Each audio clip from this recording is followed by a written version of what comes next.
Welcome everyone this evening. We're very excited to have everyone here, whether you're on Zoom or you're in person.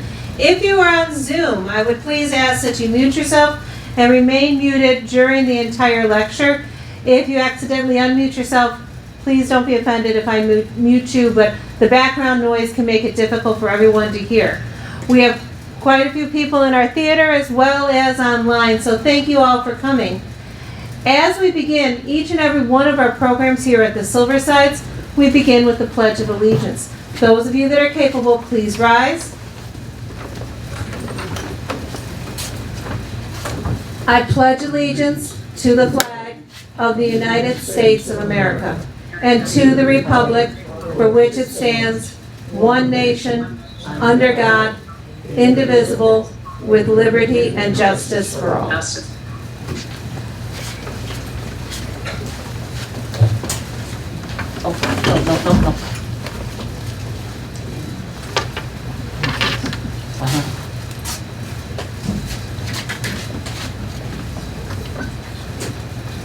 The USS Silversides is always excited to offer lectures on military history.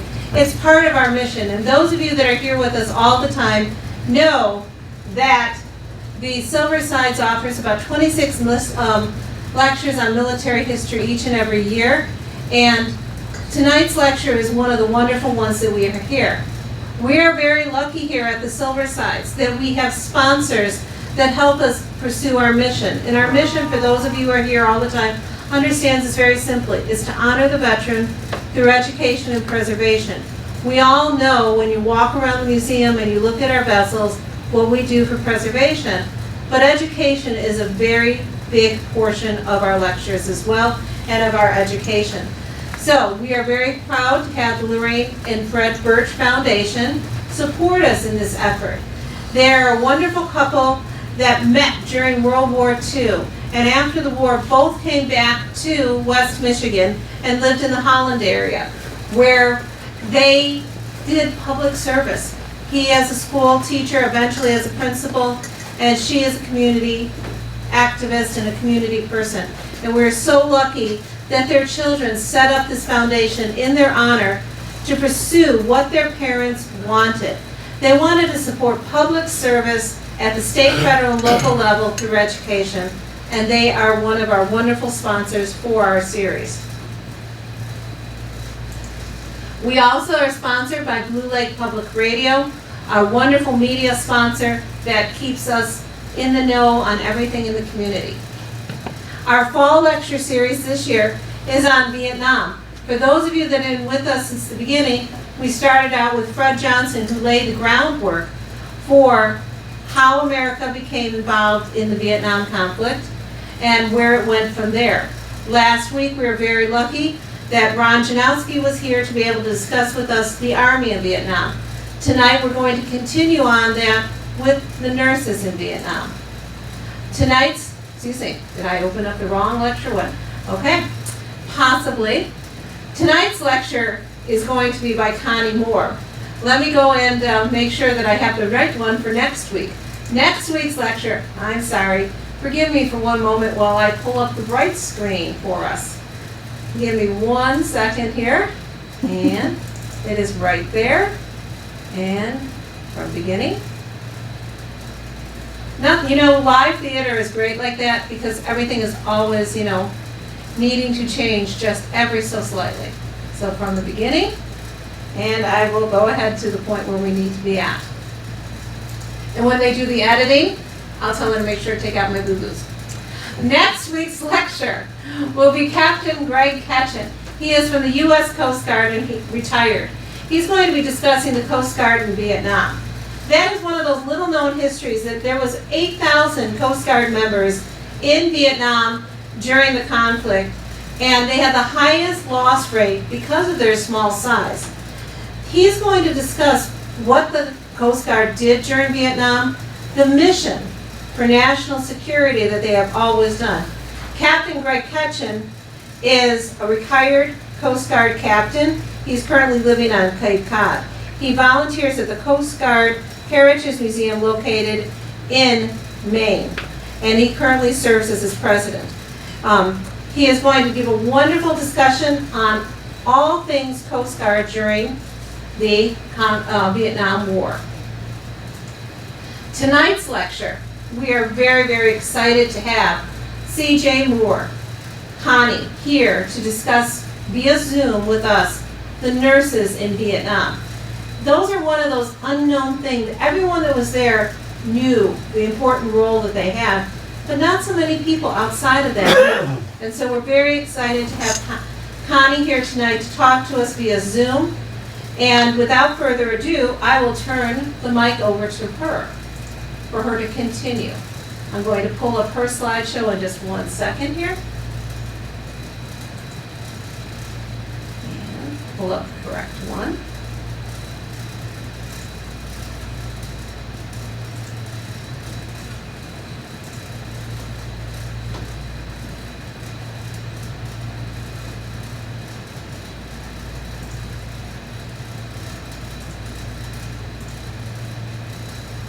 And here we go. I ask all of you, those that are on Zoom, to please keep your mics muted during the presentation. There will be time for questions and answers at the end. And Connie, can you say hello to everyone so that they can hear you? Hi, can you all hear me? Yeah. Yes. Okay. I can speak up too. How is it, Peg? Everything is fine. I'm in the back of the room and I can hear you perfectly. Okay, great. If we ever run into any time that we can't hear you, we will stop and let you know that you need to speak up. Okay, thank you.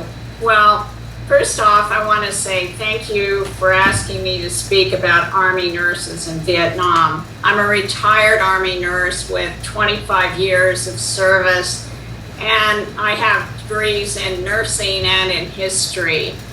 The Army Nurse Corps has a position up until 2016 of the Army Nurse Corps historian, so I served in that in the 90s. So I've been working with Army Nurse Corps history for about the last 30 years.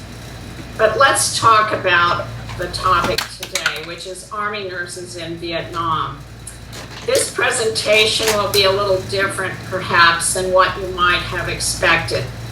Vietnam War was defined by some as a tragic, unsettling episode in American history. The service of Army nurses was anything but tragic. I hope what follows shows you what I mean. I believe Army nurses provided outstanding nursing care throughout that long, long war. Next slide, please.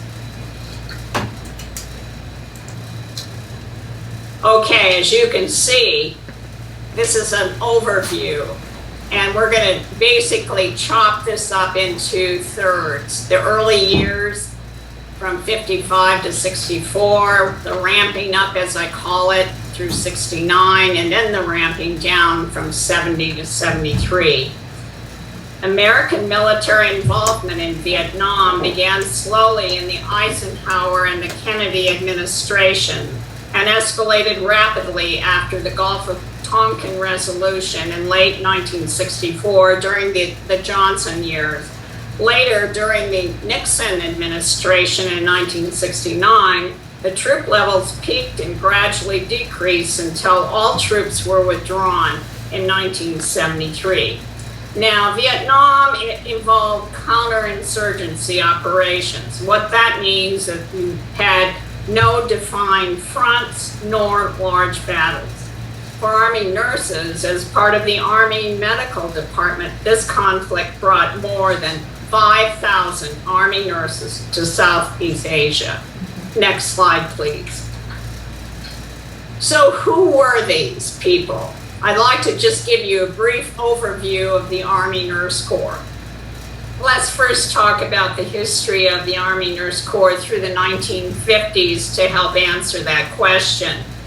Initially, it was a woman's occupation. In fact, the title was Army Nurse Corps Female when it was devised in 1901. And the purpose was, if you have men taking care of other men that have been injured, that takes them away from the battlefield. So the female nurses were brought in to free up the men to fight. There were 202 charter members of the Corps in 1901. They were the first women in the military. In 1918, you can see that we had 21,000 nurses that were brought on active duty through the American Red Cross and the Army Nurse Corps. And of those, there were 10,000 that served overseas. In World War II, in 1945, we had the largest number of Army nurses ever to serve, which was 58,000. 48,000 of those were in overseas throughout the world. By 1953, another 500 served on the Korean Peninsula, while another 3,000 served throughout the world. So as you can see, the numbers kind of went down precipitously after World War II. 2 short years later, the Corps became non-gendered. When Army regulations changed, male nurses joined the Corps in 1955. Next slide, please. So who were these nurses? The majority of the nurses who served were very young. They were in their early 20s. They had just recently graduated from college. And there was only a small number of women of color and male nurses. Next slide, please. Female nurses described their experience in Vietnam as daunting. Oftentimes, they were the only women traveling on military planes, buses, or sitting in the officers' club. When women went to the PX or the post exchange looking for ladies' toiletry items, they were out of luck. Some heard that they should bring a year's supply of sanitary products, while others got monthly care packages from the United States to take care of their needs. One chief nurse even went so far as to keep ladies' products under lock and key so that her nurses could buy them. Some camps used medical corpsmen to guard nurses' living quarters, which made some of the female nurses feel very ill at ease, since they thought they could handle themselves and did not like the pampering. Next slide, please. This was the first war where male nurses served with females. They were assigned to medical units of major combat elements as well as to hospitals in Vietnam. They gave direct patient care, supervised nursing activities, and administered anesthesia to patients, just like their female counterparts. Until this war, nurses were all volunteer. Most people do not know, but there was a male nurse draft in 1968. Only 60 nurses were brought in. It was highly unpopular and was not successful. So this recruitment strategy has never been used again. Male nurses filled sandbags. Some carried weapons. Some deployed to hot spots their female contemporaries were not allowed to go. For example, in November 1967, the nursing service of the 18th Surgical Hospital was reorganized to be a completely all-male unit in anticipation of increased enemy activity. However, within 6 months, female nurses were added to the staff. Next slide, please. During the Vietnam War, Americans joined the Army Nurse Corps for a constellation of reasons. Many wanted to see the world, or a blend of military tradition and patriotism prompted them to join. Many wanted to help pay off college debts, so they came on active duty through the Army Student Nurse Program or the military-run Walter Reed Army Institute of Nursing. ROTC for nursing did not come into effect until 1981. For all nurses, the tour of duty was generally 1 year. A few people requested a second assignment, but that was unusual. Compared to Iraq and Afghanistan, where the average deployments were 2, this is a change. All nurses, just like in Iraq and Afghanistan, work 12 to 14 hours each shift, 6 days a week. Most nurses worked on medical surgical wards at the hospital. Nurses could OJT in either the emergency room or the ICUs. Today, working in the ER and in the intensive care unit requires specialized, rigorous training and certification before nurses can work on these units. Next slide, please. So the early years, 1955 to 62. So why were we in Vietnam? Next slide, please. Take a look at this slide. It's kind of busy, but it gives you an idea about the early years. Army nurses came in 1956. Take a look at the number of U.S. troops. In 5 years, it appears to be a tremendous change, almost 300%. As I mentioned, Army nurses came on board in 1956. 3 nurses, 2 of which were sisters, if you can imagine, Major Helen and Major Frances Smith, as well as Major Jane Becker, were sent to the country as advisors because everyone was an advisor at that time.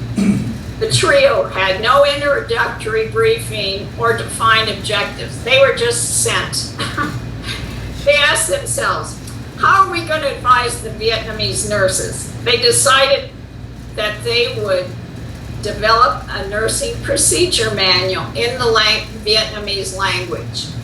They were challenged to transform American modern nursing practice in a third world country where nursing was looked upon as a servile occupation. So that was quite a challenge. The manual provided a preliminary introduction to modern nursing. And we have a copy of that in our collection. Of course, I can't speak Vietnamese, but it's really cool to see what they came up with. Next slide, please. From 62 to 64, again, take a look at how we started to build up the number of troops in Vietnam. Again, we're still in that advisory mode. From 62 to 64, advisory troops nearly doubled, while nursing numbers tripled. The first and only hospital in Vietnam was the 8th Field Hospital. On their arrival to Nam Trang, Louise Better discovered, quote, sand and dust were hopeless problems. They had screened building for the OR. Tent liners were needed to keep the dust out of the ORs, but made it almost unbearable to perform surgeries during the day. The water supply was poor. We hauled from a central point some distance away. Nurses wore fatigues. We had to cut and hem the sleeves as it was cooler. It's hard to wear a man's uniform, quote unquote. In 1964, the conflict escalated. The Gulf of Tonkin Resolution authorized President Lyndon Johnson to, quote, take all necessary measures to prevent further aggression, unquote. Security precautions became paramount for nurses. Mary Clark explained, we were escorted to the firing range for a 5-day period to become acquainted and qualify with weapons. We had 245s locked away in our quarters for security. Next slide, please.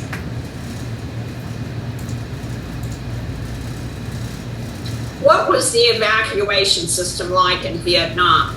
A man's chance of survival depended on how quickly his wounds were treated. First, when the soldier was badly wounded, his buddies scrambled to a safe place so their medic could assess and treat him.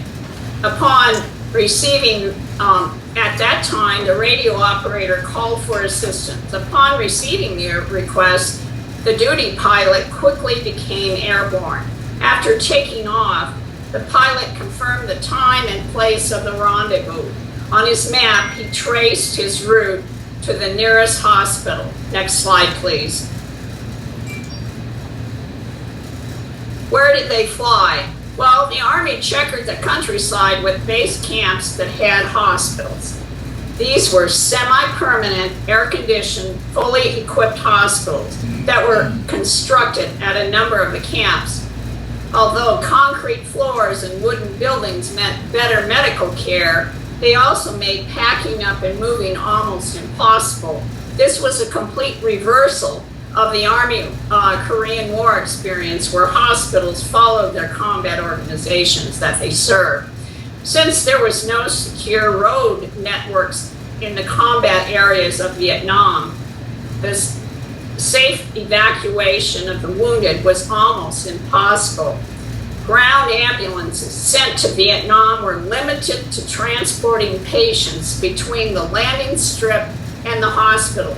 Air evacuation of the injured became the routine from this war until current times. Next slide, please. The typical casualty could arrive at the helipad of a medical facility sometimes less than 30 minutes after the helicopter picked up the patient. The nature of the casualty's wounds would be relayed by radio. Next slide, please. Listen to how a novice nurse reacted to the choreographed action in the ER when a patient arrived.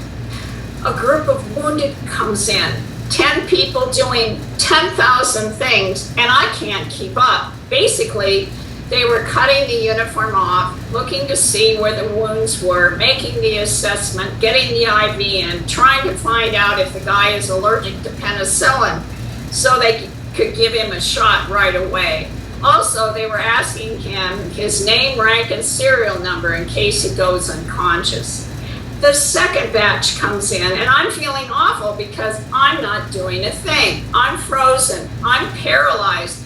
The third group comes in, and when they were down to a skeleton staff, a doctor yells, "I need someone to hold this guy's head." I think, hold head, hold head. Can I do that? Can I hold this guy's head? So I run over and I hold the guy's head while they stick a tube down his throat, and the doctor looks at me and says, "Good." It was overwhelming. I was overwhelmed by the sights, smells, yelling, moaning. It was like a zoo. After I realized I could function, though, I was a lot better. And she went on to become an intensive care nurse, by the way. Next slide, please. Once in surgery, a nurse anesthetist described the primitive work situation that confronted him. We had very basic anesthesia apparatus and next to no monitoring equipment. We did not have ECG monitors or ventilators in the OR. We used blood pressure cuffs and precordial stethoscopes as primary monitoring equipment. The operating room was very basic, with OR tables and lighting of the period. Cautery was quite an electrical hazard, so we couldn't use explosive agents in our work. The surgical instrument sets were basic and used in a wide variety of cases. The wounds were usually multiple and devastating. The results of mines, high-velocity missiles, or booby-trap injuries. Casualties who would not have survived in previous war were salvaged here, unquote. Another nurse anesthetist described how, quote, one patient who was shot in the heart received 50 units of blood. We had blood running in all 4 extremities. He didn't make it, but we thought we should try to save his life. Next slide, please. From the OR, patients were transferred to either a medical surgical unit or an intensive care unit. An ICU nurse remembered, So the wards were really busy, and we had patients coming in, and they'd have, if they come through the ER, most of them did, they'd always have an IV going. A lot of times they'd have an IV and they also have a blood port going through as well. Some of them had multiple, injuries. It wasn't just one thing. They'd have a few fractures, they'd have head injuries. So our jobs there weren't easy, and we tried to stabilize them. By the way, at the 3rd Field Hospital in Saigon, yes, nurses wore white uniforms with hats. And would you believe General Westmoreland was the person that ordered that?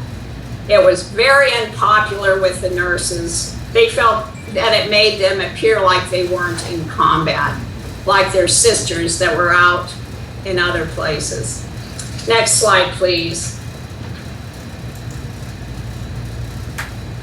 You've probably never heard of this term, but I'm going to explain it. It's called field expediency. It means nursing improvisation when supplies were exhausted or on order. Faced with a lack of orthopedic surgical instrument, an intrepid nurse by the name of Peggy Adams borrowed a claw hammer, a chisel, and a pair of pliers from who else? From the Navy. After the OR staff sterilized these tools, they worked fine, as did other improvised instruments.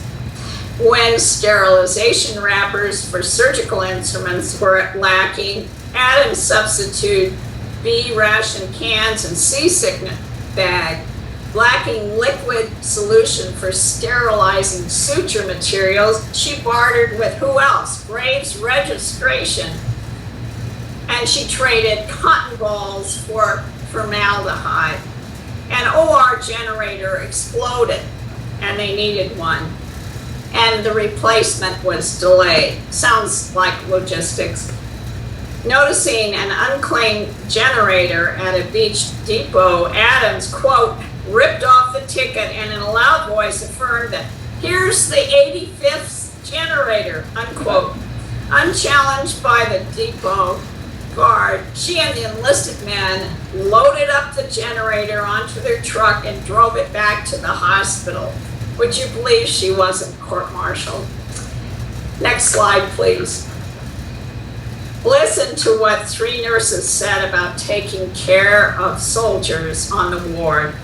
Laura Darden remarked, I liked the ward because you had a chance to get to know the guys. In the ER as a young nurse, the experience was remarkable, but then you don't have the time or the capacity really to get to know the guys. Ellie Gorman said, some of the surgical patients just were so terribly, desperately ill that we kept them a long, long time, and we became very attached to them. Nurses wrote letters, talked and joked with patients, and gossiped about pop culture to cheer up convalescents. Another nurse, Marge Canfield, joked about some of her more crafty patients who she remembered fondly, and I quote, those TB patients were pretty clever about how they managed to get things that they weren't supposed to have, like liquor.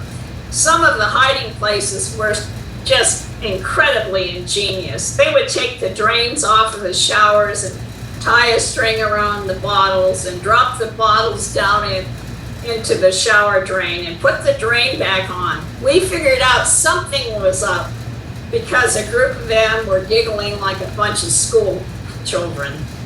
Next slide, please. The middle years, 65 to 69.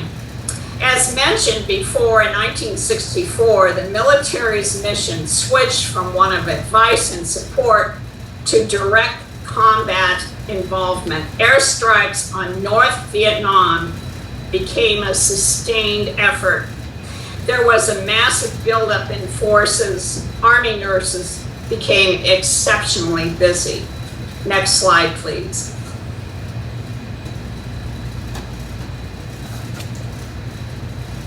Okay, in 1965, Johnson dramatically escalated U.S. involvement in the war.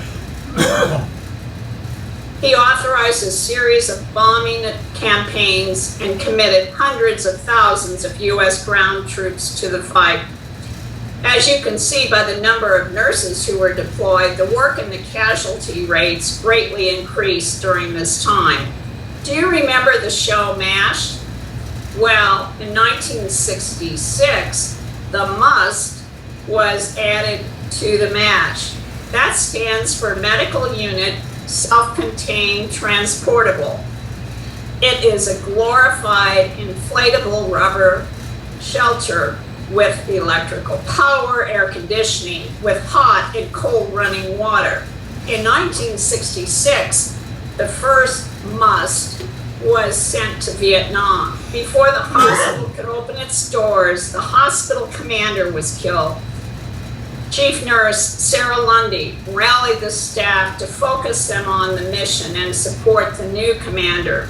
The hospital opened in time, and she stated the job had to get done. We had to do it, grin and bear it. For her can-do Army nurse leadership in this challenging time, Lundy was named Nurse of the Year. Now, the MUST had a mixed success. It used too much energy, and when it rained, it leaked. DepMeds, which stands for Deployable Medical Systems, replaced this type of hospital in the 1990s. Next slide, please. In addition to their primary mission, Army Nurse Corps officers often spend off-duty time as members of the Medical Civic Action Program, which has an abbreviation called MedCap. These medical teams were established in 1963 as a part of the military's pacification effort to win the hearts and minds of the people and secure their confidence and cooperation. Through the provision of medical care, which included the administration of medications and vaccinations, as well as the diagnosis and treatment of medical illnesses, the military sought to increase the popularity of the American forces in Vietnam and combat the Viet Cong power, especially in the rural areas. Oftentimes, no American women had ever been seen in some remote village. Judy Harling remarked, "Little kids would come up and pet my arm when I would go to the villages. It wasn't like war at all. It was like being especially privileged to be invited into a completely different way of life than what I knew." Next slide, please. In January 1968, medical caps expanded to include a preventive medicine focus. Now, what does that mean? A public health focus, essentially. Public health nurses taught techniques of malarial control, water purification, and basic sanitation. Army Nurse Corps Chief Mildred Irene Clark reflected, quote, "So many things we take for granted, such as soap and water for bathing, are not known to these people." Winning the hearts and minds of the civilian population proved to be controversial. Some people said it was only a Band-Aid approach to third world problems. Maybe what can be said is civilian medical care was rendered for both altruistic purposes and furthered policy aims of the U.S. government. Next slide, please. Sometimes Vietnamese were victims of war or were able to receive care in Army hospitals on a space available basis. Lynn Hudson recalled, "We had a lot of civilian women and babies. For newborns, we didn't have any baby bottles, so we used our rubber gloves where you would prick a hole in one of the fingers and literally push the milk into the baby's mouth. Carol Natrab described care for a severely burned patient. We had a little boy who had burns over 50% of his body. He was in a garbage dump with his family and hit a landmine. He was grafted with pig skin. At night, he had a heat cradle over his bed. It was just a wire frame to keep the covers off of his legs and body. And you would go back at night, of course, to check on him. And it was dark and warm in there. You'd flip back the heat cradle and the cockroaches would just scatter. They had been eating the pus. Well, I'll tell you one thing, that kid walked out of there with very little scarring. So you learned a lot of different kind of stuff over there, unquote. Next slide, please. 1968, the Tet Offensive. The Vietnamese revolutionaries launched the Tet Offensive, a series of audacious attacks against cities, towns, and military bases in South Vietnam during late January and early February 1968. The Tet Offensive was both a high point and a major turning point in the war. A tidal wave of dreadful battle deaths and casualties was but one outcome of the horrific attack. Two major impacts on Army nurses was the inundation of casualties and the attack on hospitals. Next slide, please. Let's hear what some had to say. One intensive care nurse remembered, casualties varied from a trickle to a downpour. There was no such thing as working shifts. It went on for endless days and days and days. I don't know where everyone came from. I didn't know there were that many people in the country. To manage bed capacity, nurses were constantly moving patients, preparing them for transport to Japan, to the United States, or return to duty. They tried to maintain 40% of their beds available for all the new patients that might come in. So it was a guessing game. Next slide, please. Nurses worked frequently under enemy fire. Kathleen Cordova, assigned to the 24th Evacuation Hospital, recalled, shells dropping very, very close, never knowing when they would fall near you. You suppressed the fear and you went on with your job. Dottie Snow tried not to become the next casualty. She remembered, during the Tet Offensive, an ammunition dump blew about a mile from us. That woke us up and we instinctively threw mattresses over us. Next slide, please. Sometimes dealing with war's endless horror required humor. To illustrate the point, Mary Quinn described how she and her nurses at the 71st Evacuation Hospital used lighthearted talk to cope with the dark days of the Tet Offensive. Humor played an important and a vital role in maintaining morale during these trying days, and it was encouraged on every level. Without it, we would have lost control of our situation.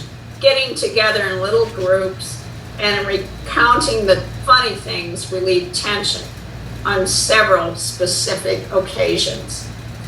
In March 1968, the Tet Offensive ended with the defeat of the communists. By year's end, Army nurses saw the greatest number of casualties of the war.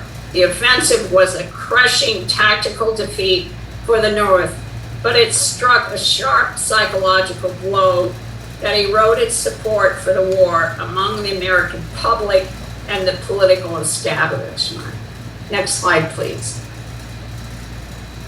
The later years, 1969 to 73. The American War, as Vietnam War has been called, became prolonged, stalemated, and costly. A sense of national purpose and resolve was dropping fast. Furthermore, the abandonment of hope for a military victory in Vietnam was a powerful negative effect on the country and the Army. Next slide, please. Take a look at the numbers here. The largest number of people who served was during 1969, 500,000 plus 900 Army nurses. In a few short years, they were all gone. Those whose fate it was to serve during the drawdown in Vietnam and who were required to fight battles of disengagement amid pressures from home, where the war was opposed and the military blamed, had a different war than those assigned earlier. Next slide, please. Simultaneously waging war, as I said earlier, and pursuing a peace with the enemy undermined the commitment of these soldiers compared to those who deployed earlier. Next slide, please. The battle with drug abuse, and that's in quotes, created a second front for healthcare officials during the Vietnam War.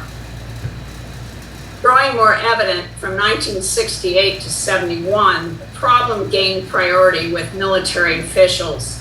In June 1971, the military instituted urinalysis testing for illicit drugs for all troops prior to leaving Vietnam. It was humorously dubbed Operation Golden Flow. The massive screening effort identified approximately 5% who tested positive. They were confined to 2 detox centers and were not allowed to return home until they were drug-free. Many of them were not happy campers. They felt that they were in jail. In the fall of 1971, a major riot occurred at a detox center in Cam Ranh Bay. 2 barracks were burned. Next slide, please. In comes the psych nurses. I'm a psych nurse, by the way, so watch out. Experienced psychiatric professionals, including psychiatric nurses, were brought in. They ensured that medical units were transformed into closed, highly monitored care centers, adapted to fit their patients' special needs. Withdrawal management was scrupulously monitored. Patients were given medication only when they had signs and symptoms of withdrawal. If they were receiving predetermined fixed doses of medication, the goal was to gradually taper off over several days, with the hope that the majority would not require post-discharge medication. Now, this is the key. To manage the ambulatory patients, therapeutic programs were structured from dawn, literally 5 o'clock in the morning. They were gotten up by sergeants. From dusk or dawn to dusk until 2100 hours, they had jam-packed day. They gave them a routine with individual counseling, group therapy, and substance abuse classes. The other thing that I think is so cool is they focus on what the guys wanted. Most of them were draftees. They were going to be discharged. They don't want to have this to be a career. So they talked about job skills, which I think was very important, and a lot of the guys really listened. In February 1972, the positive test rate fell to under 2%, which was really good. Thanks in part to the excellent work of psychiatric nurses, most patients completely withdrew from illicit drugs in a safe and carefully managed medical environment. Next slide, please.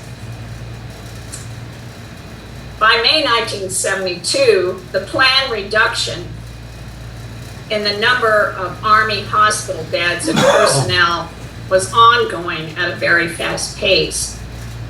Plans they thought were going to be orderly were formulated and hastily revised.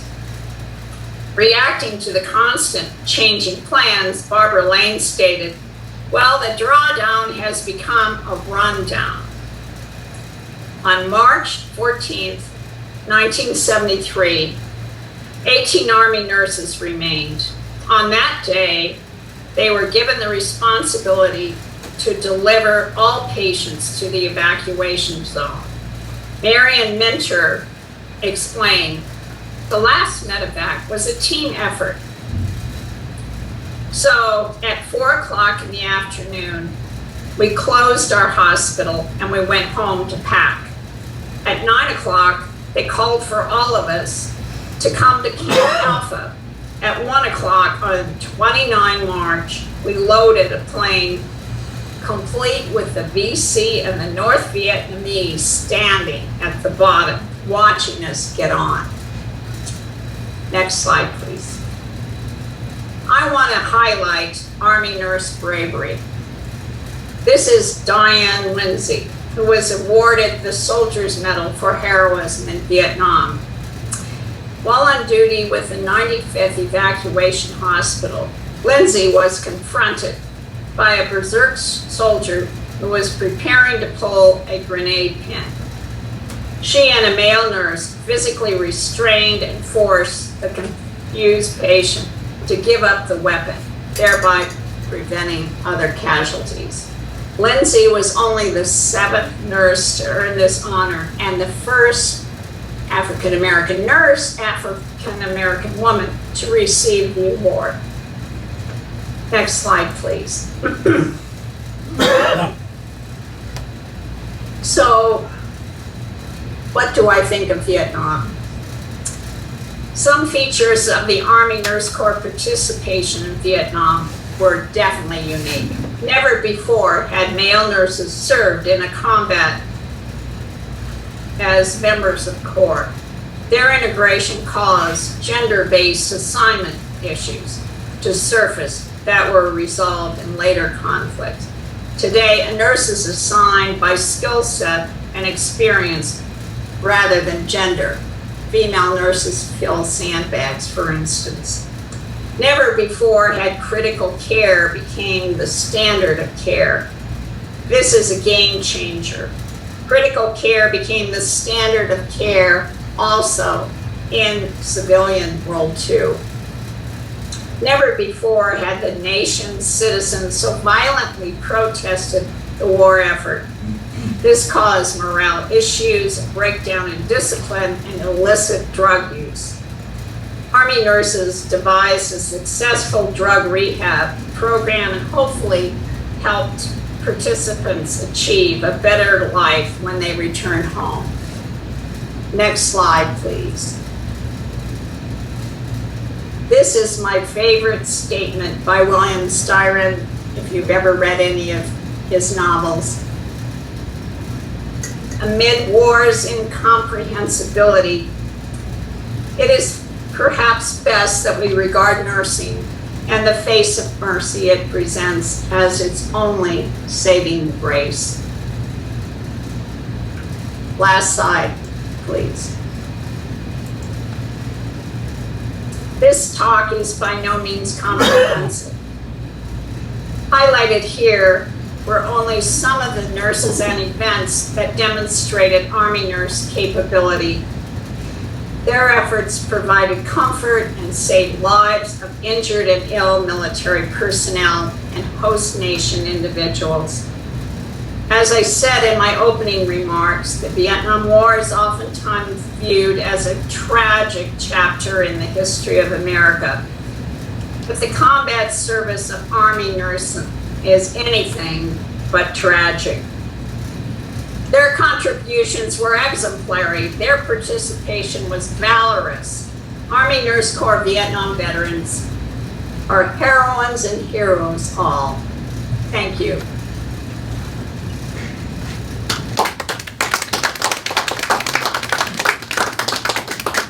We have time for questions. Anyone that's on Zoom, please feel free to unmute yourself and we will start asking questions.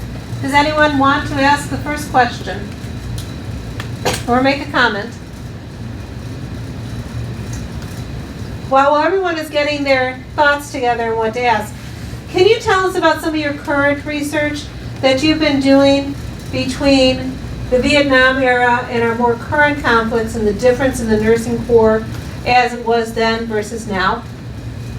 Yeah, you know, coming back to this, I wrote this last year, and I thought before COVID, we had talked about me coming out last year. And when I reviewed it again, I was struck by how dramatically the Army Nurse Corps has changed. Quite honestly, the women that represented the Corps were very young, and today, at least in the 21st century, there is such a difference. I mean, they carry weapons. They do all the physical things that the guys did in the Vietnam era. So I was constantly thinking in my mind, oh, I heard the nurses did that. You had to qualify with a weapon before you were even allowed to get on an airplane to go to either Afghanistan or Iraq. There are nurses, female nurses too, and male especially, that jumped out of airplanes with the organizations they serve. There's a small group that they call a forward surgical team that's 20 people, and that's, if you got the skill set, you go. It's really interesting. So it's not this, oh, it's a little woman and she can't do anything kind of crap. It's very non-gender.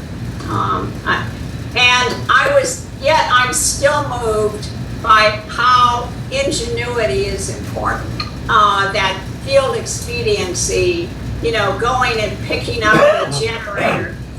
Army nurses had to do that currently too, because in Iraq and Afghanistan, the majority of the patients they took care of were host nation, either what they call detainees, prisoners, enemy prisoners of war, depending on the time of the war, and also civilians. So more than 70%, in fact, were non-coalition force patients. So they deployed, they didn't have any pediatric supplies, and they had to figure out how to make do.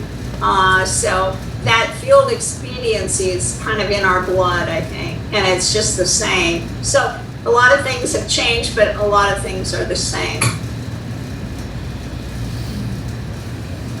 Do we have any other questions from the room or anyone on? Let me pass the mic to you 1 second.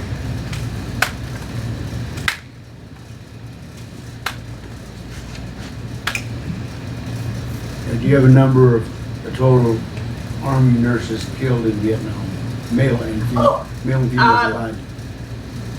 I believe the correct number is, I'm going to say 10. There were 2 men and 8 women.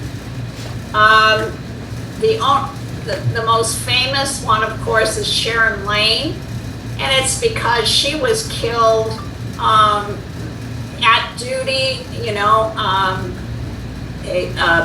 and so the other people are sometimes forgotten about, but they all served during that time. And there was, for example, people in airplanes, I think they lost 4, and there a Navy nurse was flying a group of children, and there was like 100 kids, and unfortunately it went down and she died.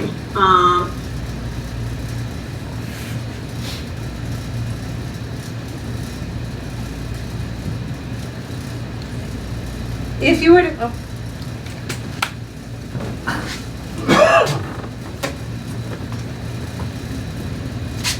Yes, were there any Army nurses on any of the naval ships?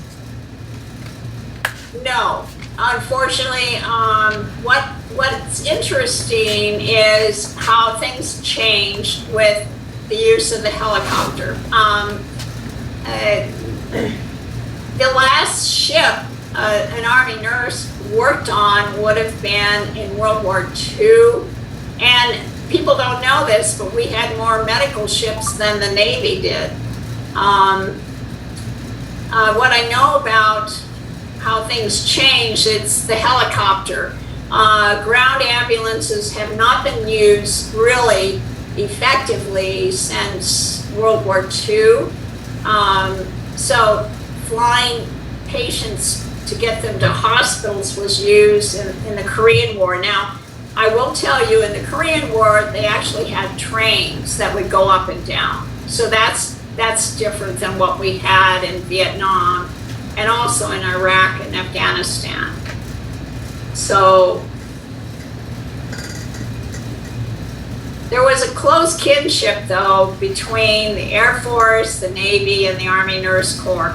I'm afraid I don't know that much about what they did, but I know that flying Americans out to ships for care and then taking them to Formosa or taking them to Japan was also the Navy. So they transported them that way.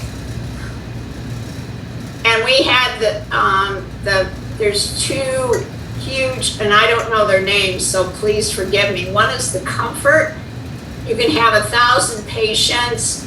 The Comfort deployed to Afghanistan and Iraq, but did not stay. They only were there at the beginning of both invasions and then went back. It's very expensive to operate that ship. It costs millions of dollars just daily, not just over a period of time. But there's a gentleman by the name of General Bester, William Bester. When Katrina hit, he was asked to be the chief nurse of the Comfort and go down to New Orleans.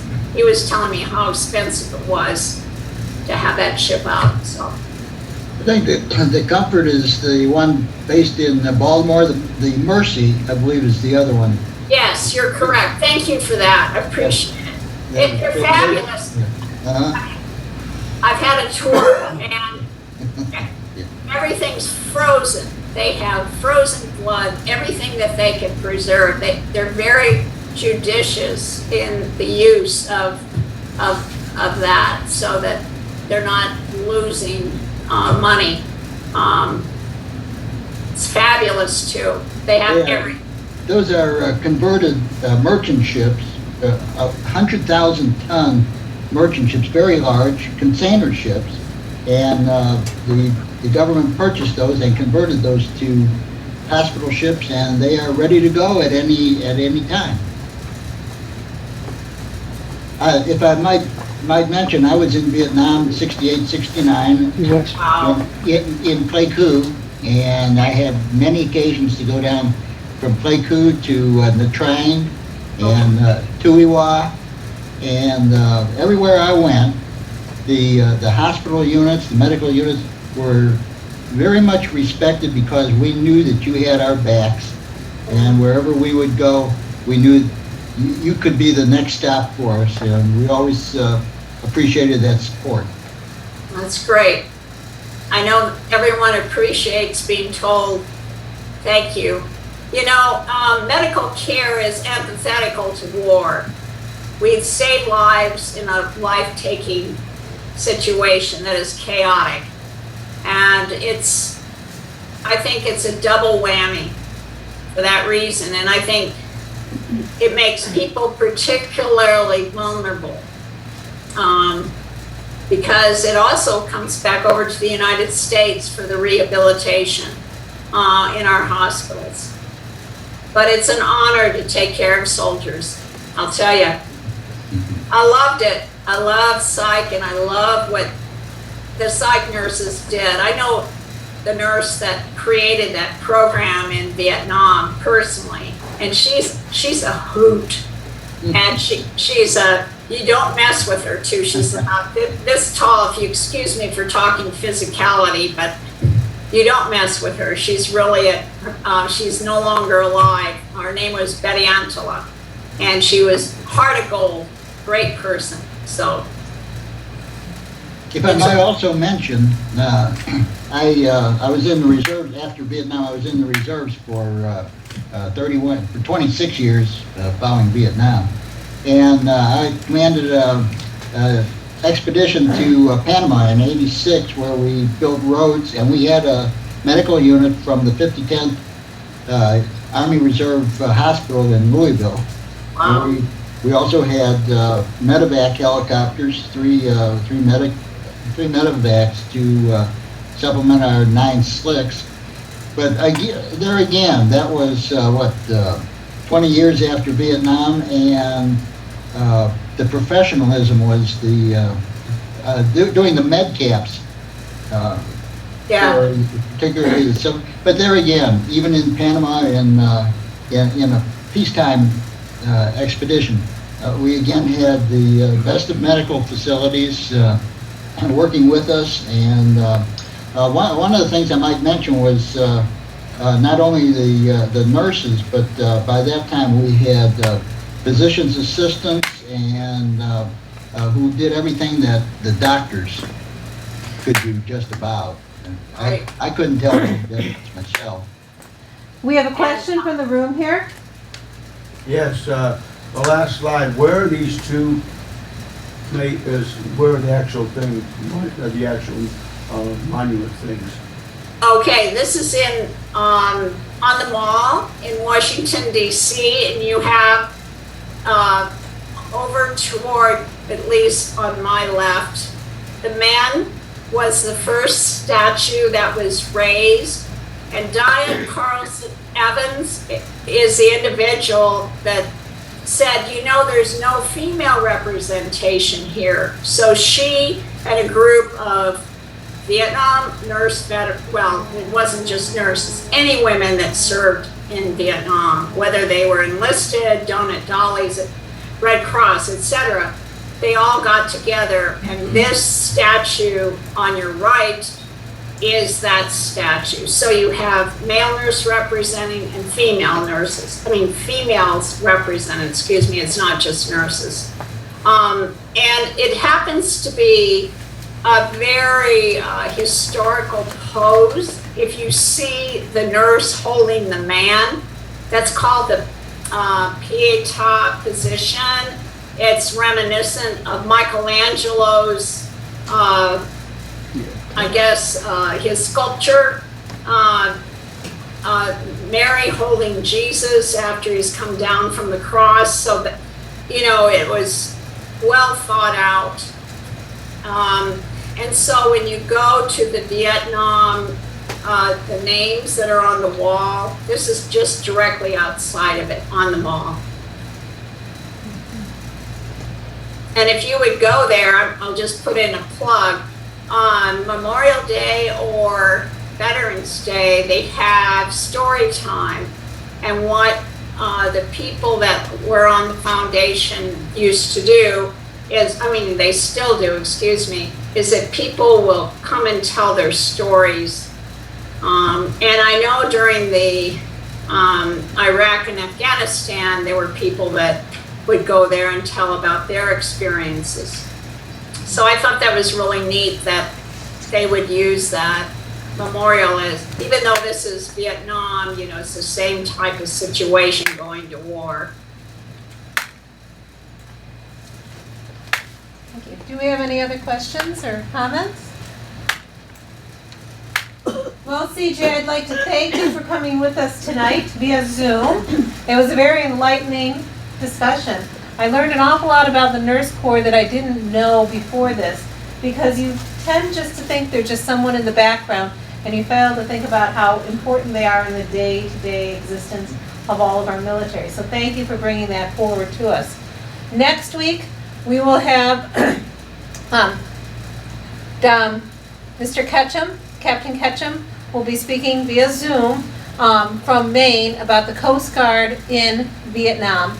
It tends to be a very enlightening one about the 8,000 men that served that made such a major impact, and their service is seldom, if even ever, noticed for them.